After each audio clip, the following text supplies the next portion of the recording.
grab your big book, your pen, your highlighter, and notepad and get ready to hear and apply some of the solution from the Big Book of Alcoholics Anonymous through the experience, strength, and hope of Nikki M. To have a question addressed in a future episode of Noodle It Out with Nikki, please send an email to noodlewithnikki@gmail.com, and Nikki is spelled with 2 Ks. To get a more interactive experience with Nikki as she noodles out life and recovery questions using the Big Book of Alcoholics Anonymous, you can get a link to her weekly Noodle It Out with Nikki meeting held live on Zoom every Monday morning at 9 o'clock Eastern Time. The information to that meeting is in the show notes of this podcast. God morning, God afternoon, and God evening to all. My name is Justin B. I'm a son of an all-powerful, perfectly loving God and a multidisciplinary addict living in the miracle of one day at a time recovery. And I'm here with the intelligent agent, spearhead of God's ever-advancing creation, and my co-host, Nikki M. Nikki, talk to us a little bit about what's happening in your life these days. Well, so much is happening. I don't know if anyone's here in 2026 with me and Justin after is a busy Easter weekend or a holiday weekend. There's just so much going on. I'm Nikki M. I'm a grateful member of many programs. I'm a little pumped up right now, Justin, because we had our morning noodle meeting, and I just want to read this because one of our friends in program took us there, and it's really we were praying in, Justin, and I thought this is a way to tell you what's going on. It's that I'm determined that nobody's problems. It's page 111, Justin, in your big book. Page 111. It's a magic number, and it's the third paragraph down. And since this is a big book podcast, let's just start it right off, which is, how's it going right now, Justin? It's like, I'm determined that anyone's problems, even mine, are not going to spoil my relationships with anyone in the world or anything. It's not going to, with my friends, my family, I don't care, because I got a lot of things going on in my world. It is possible to have a full and useful life. That's how things are going. I'm having a full and useful life, even though the world's a mess, even though I'm a mess, even though I don't have a husband, but even though the problems continue. See, we know women, how about we, Justin and Nikki, we're unafraid and even happy under these conditions where the world's just chaotic, and we're still unafraid and unhappy moment by moment. And I haven't set my heart on reforming anyone, because I know no matter how hard I try, it's not going to happen. So I'm just here chopping wood, carrying water, grateful AF to be at this our mini round table. We have another podcast, but our little table, just you and me, just talking about how life works. Thanks, Justin. Yeah, thank you, Nikki, and thanks for diving right into the big book there. I love that paragraph. Very helpful and very pertinent, I think, if we are living in the solution. That is the way we see things, and it's good stuff. All right, so for those of you who may be new to the Noodle It Out with Nikki podcast, what we do here is we bring questions from lots of different sources, our own lives, people we work with in recovery, the Noodle chat on WhatsApp group, or anywhere else that we just come across a question about life and how to live it and how to succeed as we live it. And we take it to the big book, and Nikki takes us through the big book in her amazing, energetic, and in-depth style, and we find a solution to nearly any problem that you can even think of. So, if you out in the listening audience have a question that you're like, this is just killing me, I need to have a solution, go ahead and send an email to us at noodlewithnikki@gmail.com. Nikki has 2 Ks. Noodlewithnikki@gmail.com. We'll get to that question. Today we're going to a question that I saw. It's been a few weeks back in the Noodle chat in the WhatsApp group there. And we're going to jump into this question and see what the big book says. So, Nikki, the question is this: I have a really hard time trusting God with everything. I think I've proven that I can take care of my financial life, for example. Why do I need to let God have that too? So, Nikki, what does the book say? Says a lot, and as I'm just looking, thank you for putting in the chat as I stare at it, because I had to reread it. It's like, I have a really hard time trusting God with everything. Okay, let's just think about that. You're not desperate enough. Straight up, you're just not desperate. Why are you even in 12-step? Go back to church. Go back to the human aids. Go back to your synagogue. Go back to your yoga mat. Plain and simple. 12-step recovery is for those who are beyond human aid. What do you mean, Nikki? Well, let's go to a passage here. I like the doctor's opinion where it says this. It's on page XXVIII. See, it says men and women think, drink, use, act out because they like the effect produced. And produced by what? Produced by whatever you're doing, okay? The sensation is so elusive that while they admit it's injurious, so what brought you into the rooms? Obviously not your financial life. Was it alcohol? Was it drugs? Was it men? Was it money? Was it women? I don't know your gender. I don't know anything. Was it the family disease that your son's out on the streets? You don't know where they are? I don't know. It says they cannot differentiate the true from the false. So I'm hearing something that maybe your other ailments were rapidly cured is what the big book says, but it says here, I'm going to say you're not differentiating the true from the false, because if God isn't everything and you don't need God for all areas of your life, then you don't need 12 step. I'll be honest. You just need, because anyone can stop drinking, as our friend David G on our roundtable likes to say. But here's what happens. You're going to fall back asleep because your addict life, your alcoholic life, your addicted, fuel-driven, me life is your only normal one. But then one day you're going to get very restless. You're going to get irritable and discontented. You're going to be bored. You're going to be self-obsessed. You're going to be in deep fear. Because remember, we're in the grip of a progressive illness. I think that's page 84, 83. We get worse, never better. But it says here, back to the doctor's opinion, and unless this person can again experience the ease and comfort. See, your finances are okay for now, but what if they're not? You see what I mean? Like, this is crazy. Like, this question, thank God this person wrote it in, because I as I read this, Justin, it's a reminder that I have to trust God with everything, because I was in financial fear. I got some money, but it was only because God sent it, because I worked the program. What does that mean? God sent it. Well, let's finish this and I'll tell you about it. And it says, I get restless. I get all these things, rid. I get restless, irritable, discontented. That's called rid, everybody in listening land. And I want that. And it's my only number one. And unless I can experience that sense of ease and comfort that comes by taking things, whatever you're taking, thinking, which you see other people doing with impunity. They can do it normally. You can't. But what's going to happen is you're going to succumb to the desire again, because it sounds like you're not in 12-step for finances. See, Justin, a little experience, strength, and hope in here. My money's always been good. I'm retired and I'm 52. There's been some downs, trials, low spots. I lost my job in COVID. I mean, my bank account, I've never lived off a credit card, and I was recently doing that until miracles happened again. But I had a really hard time trusting God with everything, says this person. And you're whatever you came in here for is rapidly cured.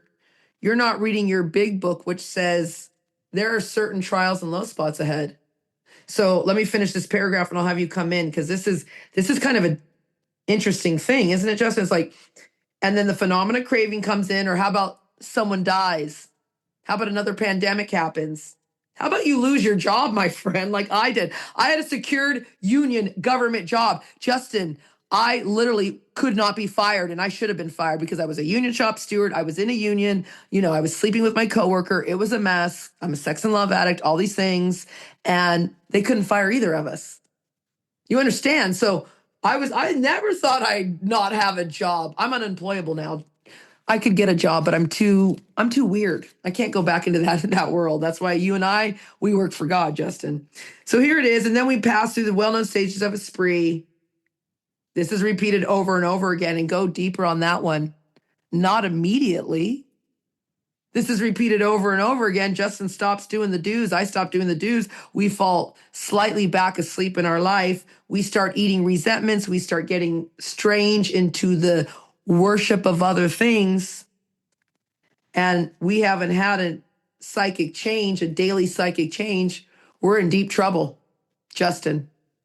Yeah, I think there's a lot of power to that, Nikki, the daily part, it's really easy. And to this person, I think you're right. Maybe you're just not desperate enough. Maybe go out and go out and try and figure it out yourself, all the things in your life. But there's something to that daily thing. I've got to, well, daily improvement on my conscious contact with that power greater than self, daily work on that spiritual fitness. This is all contingent upon the maintenance and improvement of my spiritual fitness. And if I'm there, if I'm not there, I all of a sudden will start saying, "Oh, you know what? Financially, I got this," or, "Oh, in my, I don't know, whatever part of faction of my life that I think I can control, in my friendship life, I can choose, I can maintain friendships without any sort of help from God." Well, I've burned so many bridges in my life that I've proven that that's probably not the case. Something's going to happen when I get into self and selfishness, that I'm going to burn a bridge and lose a friend that I thought I would have for my entire life. And, I've got to trust these things to God. I've got to continue in that, maintenance and improvement of my spiritual fitness. Does that ring a bell at all, Nikki? You have any thoughts on that? I do, and I want you to do me a favor. You know how Joe Rogan has this guy that like puts something on the screen later? What I need you to do real quick, because there's so many of them, just Google for me. Like basically, there's warnings in the big book. You might be able to get it on your thing, Justin. I mean, I could go through each the book, but there are some warnings. Like I'll just go to one right now, which says page 14, 15, for if an addict, this person, obviously it was in the Noodle chat, they consider themselves an alcoholic addict, fails to perfect and enlarge their spiritual life through work and self-sacrifice, they will not survive the certain trials and low spots ahead. So you have a certain trial and low spot coming, my friend. I don't know what it looks like because I'm not God, but that's what my magic book says, and I believe my book. So I'll have Justin read some of these warnings in a moment, but I want to take this here because I'm looking at this question and it says, like, for example, I think I have proven, well, your addict life is your only normal one. So have you or have you not proven that you can take care, like, for example, your financial life? Go deeper, your health life, your eating, your exercise. Because I see a lot of people, I'm going to use our friend Justin as an example. Everyone turn to page 21, please. 21 in your big book, and it says this. Moderate drinkers, thinkers have little trouble giving up liquor entirely if they have a good reason for it. Justin is a type 1 moderate drinker. He's never had a sip of alcohol, okay? Then we have a certain type of hard drinker, thinker. He may have the habit badly, gradually enough to impair him physically, mentally, sufficiently strong reason. Justin's ill health, falling in love, change of environment, a warning from a doctor. Justin can change his habits, right? So what does that look like maybe for Justin? I'm just assuming, let's pretend he's a type 2 eater.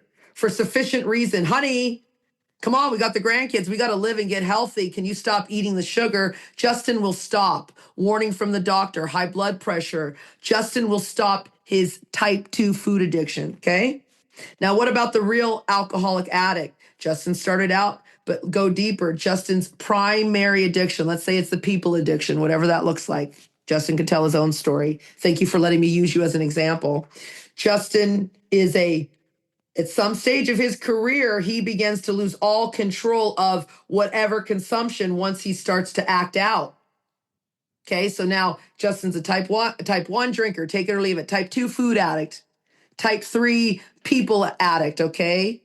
Now let's go deeper. Justin doesn't start trusting God in all areas and he starts falling asleep. And Justin may all of a sudden become a type 3 eater. You understand? He might just start picking up food, become you need another program now. No, you need to trust God with everything, Justin. Go deeper. Justin starts not working his program, not turning all things to the Father of light, which it says on page 14. We must turn all. ALL, circle it, everybody, all things, even your finances. But Justin doesn't do that because why? Because it says here, you put something in good. It says here, He has a hard time trusting God with everything. So Justin manages his finances, but things start to crash when he loses his job. The company shrinks. They want to get rid of the VP. You understand? And now what happens? Oh, now Justin thinks it's a good idea to maybe have a drink. He's never had one. You see how cunning, baffling, powerful this disease is, because I could use it for myself. I'm a type 1 drinker. I've had alcohol. I can take it or leave it. I'm a type 2 food addict. For sufficient reason, my arthritis, my butt's getting big. I can't fit into that beautiful dress. I'll start doing the do's. But I'm a real type 3 Al-Anon, Coda, sex and love addict. And if I fall asleep in that area, it will be very short time before I start becoming a type 3 in other areas. Does that resonate, Justin? Yes, absolutely it does. And there, maybe in the area of finances, this person that sent this in is a type 1 or type 2 that thinks they can manage it, but they can't. In the end, it can turn into something messy. Nikki, I looked up, I went to search for a specific list of warnings from the big book, and I didn't find like references or anything. I found some just general ideas, and I'm going to go through some of these here and have you talk through them a little bit. So first one, first subcategory talks about a commitment to recovery. The warnings against a commitment to recovery. Recovery requires a commitment to the 12-step process, and simply attending meetings is not sufficient for achieving sobriety. So, I mean, there's some, these aren't big book phrases, but meeting makers make it. Talk to us about the warnings in the big book that talk about those types of things that we need to pay attention what's to. Interesting, Justin, as you put that in, I see, and thank you. God, he's so techie. Everyone get a techie friend on your God squad. I know he's like, no, I'm not, Nikki.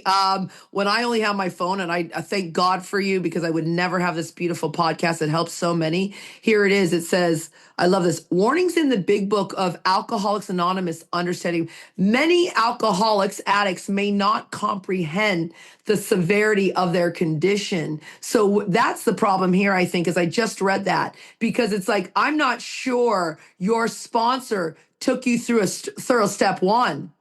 See, Justin, you and I go through a step 1 where we circle these things, because Justin comes in. Let's say Justin and I are both type 3 people addicts. I'm just going to go people in general. Okay. What we do with them, well, that's not for podcast time. That's one-on-one with a trusted servant. But here we go. People aren't armed with the facts and comprehend the severity of their condition. What does alcoholism include? It includes all mind-altering substances. Your sponsor may not have shown you how sugar, food, overeating, nicotine, gambling, sex, love, fantasy, pornography, overworking, tasking, electronic media, including smartphones and video games, internet clip baking, like going on that Reddit and starting fights. I had a sponsee who loved that. Social media, scrolling your life away, self-harm. That is like my spot, bite your nails so that you don't have any nails, pulling your hair, mutilation, cutters out there, anorexia. You're socially anorexic. No, it's not about food. You stay in your house and never leave. That's alcoholism untreated. Bulimia, overspending, debting. Oh, you're good with your finances. Now, what happens? Let's drift you out when you're 76, retired, and you under-earned, or you cluttered, you hoarded, and you didn't realize this was all your disease of alcoholism, emotions, codependency. And anyone can increase the list. I've had my sponsees recently, Justin, writing, I'm addicted to the story. I'm addicted to chaos, Nikki. Yes, you are. You see? So they don't see the nature of alcoholism is complex and often misunderstood. So page 18, get armed with the facts about this disease. You need to, because it does say like the risk of complacency. It says that. Let me read this here to our friend. I love that word complacency. It's like, what page is it on? Oh, here it is. I don't know if it's complacency, but it says, it is easy. This is on page 85. It is easy to let up on the spiritual program of action. So this person, I have to assume, because they're a noodle, they've come into 12-step. Their more serious ailment has been subdued. right? We get a daily reprieve. But then these other things, Justin, you have used the word whack-a-mole of addictions are going to pop up. I come in here thinking I'm Al-Anon, and then it's like, what? I sex and love? Wait, what are you talking about? Wait, what are you talking about? I'm a fantasy addict? Wait, what are you talking about? I'm a validation addict? What are you talking about? I'm addicted to the story. Wait, what are you talking about? Yes, Nikki, this is the disease of alcoholism. See, because if I rest on my laurels, get complacent, right? Get lazy, I'm headed for trouble. Why? Because alcoholism is a subtle foe. It's an enemy. I'm not cured. I have what? Here, loud in the back. What you really have is a daily reprieve contingent on the maintenance of your spiritual condition. And my friend, if you do not turn all things over to God and start playing God again, you will slowly lose all the things you have. Does that resonate? Because here it says relapse. What's relapse? It doesn't mean you're going to go pick up the alcohol. Doesn't mean you're going to pick up a human or some crazy food or a lottery ticket. Sometimes you're going to pick up some anger at someone you love, say and do the wrong thing, and boom, the wheel of misfortune starts over again. Relapse can occur if individuals do not engage fully with the recovery process. And Justin, this person, let me go back to the question. Why do I need to let God have that too? Justin, why don't you go in and answer that? And then I'll come in with a big book quote to kind of. Yeah. Why do I need to let God have that too? Well, I think in I think in almost all areas of my life, I have become desperate enough. The desperation of a drowning man has set in. Even if at the beginning, as I was doing this, I didn't sense that. But as the longer I have been striving to live and practice these principles in all my affairs, the more God reveals that, hey, Justin, have you ever looked at this? And it's not a beating up. It's not like you suck, you can't take care of this yourself. It's a, hey, why don't you give me a shot at that and see what happens? See what happens. See how much better I can do than you can in that area. And as I've done that, my own experience is that I always receive enough for what I need. You know, Nikki, you said that God only answers prayers in three ways. Yes, Justin. Not right now, Justin. I have something much better for you, Justin. Be patient and let's do this, you know? And that's been a revolutionary thing for me. And I can even have that same attitude with, well, in this case, in this person's case, my financial life, my friend life, my relationship life, whatever that looks like. So, Nikki, take us to the big book on some of those things. Yeah, it's on page 42 that came to mind. Because this person doesn't understand what we're driving at here. Why do you need to let God have your finances or your romances or your family origins of alcoholic history? Turn that over too, because here it is. It's on page 42. It says, but the program of action, though entirely sensible. See, it was sensible enough to cure to put into remission your primary addiction, whatever that may be. It says it's entirely sensible, was pretty drastic.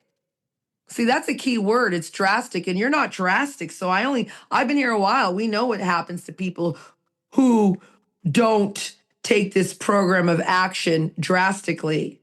It meant I would have to throw several lifelong conceptions out the window. You are not throwing several lifelong conceptions. Why do I need God to have all things? You know, that's not easy, but go deeper. But the moment I made up my mind to go through with the process, what's the process here? If you are in a real, not a half measure therapy meeting that just doesn't have a solution. If you are in a real process, right? The moment I made up the mind to go through with this process that says destruction of self on page 14, I had the curious feeling. You're not even curious. Why do I need God? Let God. You're not even curious, open-minded, seeking. I had a curious feeling that my alcoholic condition. It doesn't say alcohol. My Justin B, he fascinates me. He has an alcoholic condition and has never had a drink. Like I can't wait to hold you and spend more time with you, sir, and your wife and your family and see how that all works out. It's just shocking to me.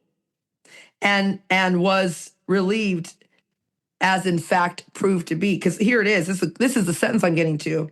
Quite as important was the discovery that spiritual principles would solve all my problems. So you haven't discovered that.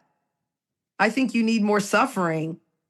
And if you stay here long enough, you'll get it. The human experience is not easy.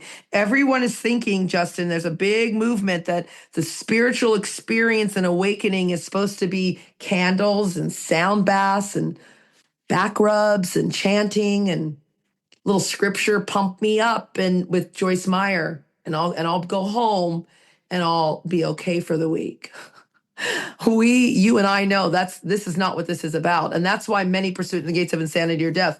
I'm going to take us here and then I'll let you. So let's real quick recap the question. I have a really hard time trusting God with everything. Well, most people do. And that's why we don't leave the rooms. You have to stay here. This is a way of living. I think I have proven that I can take care of my financial life, for example, for the moment, because you couldn't take care of other areas of your life. And that's why you're here, my friend. So why do you need to let God have that too? Because here it is, page 43. You need to understand that you need to undergo a change of heart, and you haven't had a change of heart. You just stopped doing what you were doing that brought you into the rooms. You haven't had a change of heart. And to get over this problem, it will require a transformation of thought and attitude. You don't have a transformation of thought and attitude. You've just stopped drinking, smoking, doing whatever you do. See, we had to place recovery. And Justin and I love you enough to tell you that what does that mean? You have to place recovery above everything. That means you need to place this. You need to place humility above everything. You haven't proven anything. You don't know anything. You need to be respectful, courteous, and polite. You're in a 12-step program. Please respect the book and do the work. You need to trust God of your understanding with everything, including finances. More gratitude, more unselfishness, more helpfulness is needed. Get honest. Something brought you into a 12-step room because you were beyond human aid. And that same thing, maybe not that same thing, maybe it's another affliction or addiction, will bring you to your knees and you won't even know it. Because again, I love when you said this, it's many alcoholics do not comprehend the severity of their condition. So, Justin, I guess that's my final thought is I just like to think of that thought like transformation of the heart. That means I've been reborn. I don't think like that anymore. Like I need to turn everything over. You stay here long enough and you get reprogrammed into knowing, believing, and understanding the disease of alcoholism. So don't go anywhere, my friend, because it's going to be a bumpy ride. This is not easy, right? And there's ups and downs, and I'm just grateful to commence shoulder to shoulder this common journey with a special guy named Justin B. Thank you, Nikki. Yeah, I've got an analogy here that's way too long for what we've got time for here. But I just want to really quick, if the fruit of my life in alcoholism is a disaster everywhere, but on one branch of my tree, maybe the finances seem okay. It is not going to be long before the sick tree takes over that financial life and ruins it and turns it into a really nasty fruit that nobody wants. There's a quote by Henry David Thoreau. He wrote this whenever he was alive, a couple 100 years ago, 150 years ago, whenever that was. He said, "For every 1,000 hacking away at the leaves of evil, there is one striking at the root." If I'm just saying, I'm going to take out this bad thing and this bad thing by hacking away at it, it's not striking at the root, and it's just going to grow back. Same thing with that one branch that's okay. It's okay. I don't need to do anything about it. Well, if I'm not striking at the root, at the core of all of it, it's going to go bad. So anyways, that's kind of my thought on this. And I don't want to close out on that because I need the big book to bring that back in. So bring in the big book on this idea of striking at the root, and then I'll close this out. Ooh, okay. Under pressure. Here we go. Striking at the root of. I know that word's in here, and it just like like tell me what I need to say. But I'll Oh, go here. Page. root and branch. Yeah, here it is. Really, this is what I'm thinking because this is what you said. Like there's one branch, but here it is. Page 35. All went well for a time. Like you said, the tree, hey, I can get fruit off that branch. I can get fruit off that branch. All went well for a time, but he failed to enlarge. He failed to get to the root, which is enlargement of your spiritual life. You see this, like you have to enlarge your spiritual life, which means that is the root of the human condition, the spirit, root and branch. I don't know. God's using us right now. Root and branch. Like, so go deep with the, I love the analogy because I can see it in my head like a beautiful tree and everything's flourishing, but I have tons of trees in my yards. You've got one branch that's just dying. And if you don't not only cut that off, but get to the root which caused the dying of that branch, all will go well for a time. You'll eat.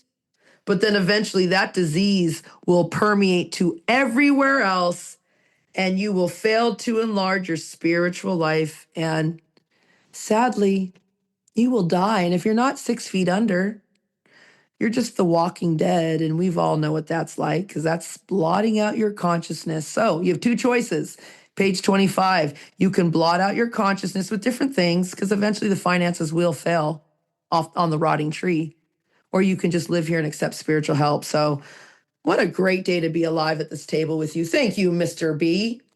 Thank you, Nikki. All right, I'm going to read from page 13. I ruthlessly faced my sins and became willing to have my newfound capital F friend take them away, root and branch. That includes finances, that includes relationships, that includes everything. So everybody jump in here. Let's dive in. No half measures. Jump in both feet and test out this newfound friend with all aspects of your life and see what happens. Keep coming back. Work it.